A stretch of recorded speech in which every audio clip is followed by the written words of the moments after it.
Welcome to Undercover. We're catching up with Dan and Tim from Copy, and congratulations, guys, on a nomination. Thank you. In the shortlist for the Australian Music Prize.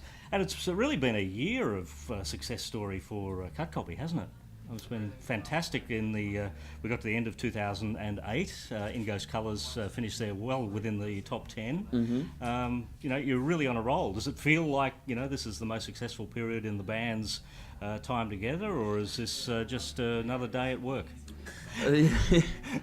Always another day at work. No, we were just happy to have our record out when it came out last year. I think it was something we were really proud of, and we were just kind of glad that, I guess, not only in Australia but also overseas really kind of took to it and really established an audience kind of everywhere. So it was we're kind of really happy that people are really starting to take notice of what we're doing, which is always good. Yeah, well, I guess it's no easy streak for Copy. It's been a lot of hard work over the last couple of years, a lot of performances and a lot of international performances, a lot of big festivals around the world as well. Yeah. So what was one of the biggest live moments that you've had in the last couple of years? One of the big festivals.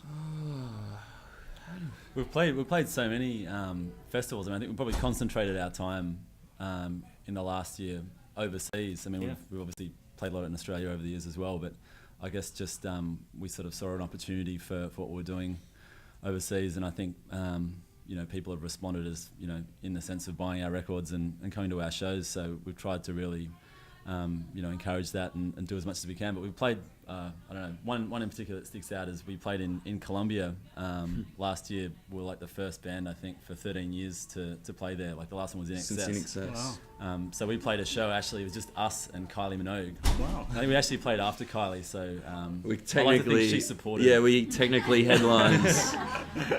Sure.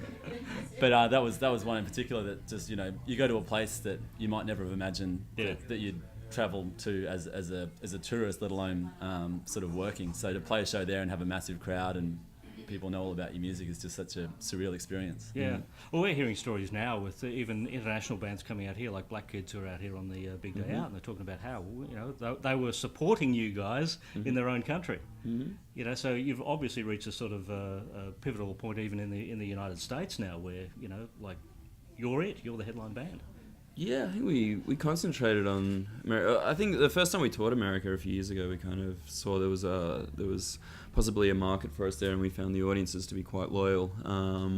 And it's just, I guess, really kind of taken off this year, where we're kind of doing, I guess, sell-out tours there, which is great. Yeah, well, we actually did this tour with Franz Ferdinand years ago. It was the first time we'd actually done a proper tour of the States, and we were the first band on. I think it was us, and then TV on the radio, and then them, played all these sort of huge theatres, and it was a really kind of mind-blowing experience. And then it's funny now, probably 2 or 3 years on, the tour we're about to do next month is actually playing the same venues that we played then, except we're headlining this time.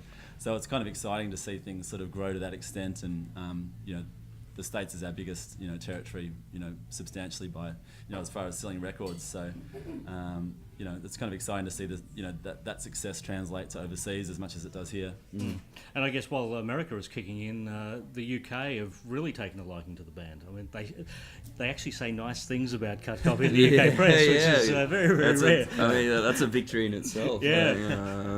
I think, yes, UK and Europe's really, we obviously spent a lot of time there in the last kind of 4 or 5 years, so it's great that kind of hard work is really paying off there too. What's the next step for recording? Is there another plan for another album after In Ghost Colours, or, No, that's it. Yeah, that's it. That's it. The final album. They've just broken up. No, we're. Is there an album in the head yet? Yeah, no, of course. We have one more tour of America coming up in a few weeks, and then we'll make starts on the record in February. But then when we get back in April, we'll actually really sit down as a collective again and kind of start putting stuff together. I think the great thing is that we still have a lot of ideas, and the creativity hasn't been sucked out of us too much from all this endless touring. So. We're pretty excited to get started on some new stuff, and we're pretty confident that we'll be able to back it up a third time. Would we call that a 2010 release? I guess at this point, you wouldn't have. I would hope so. I think we'd really like to finish it, have it written and recorded. I think we'll have the record done next year. Yeah, I'm pretty confident about that. It's just a matter of when the actual release is. But yeah, certainly we're aiming to get it done next year, and hopefully, sort of get back on the touring bandwagon sort of early next year. Yeah. Okay. Well, once again, congratulations on the Australian Music Prize nomination. Yes. All the best with that. Congratulations again on the hard work that you guys have been putting in, and well, it's paid off in frequent flyer points, no doubt. Yeah, it has. Yeah. It's Cut Copy here at Undercover. Thanks.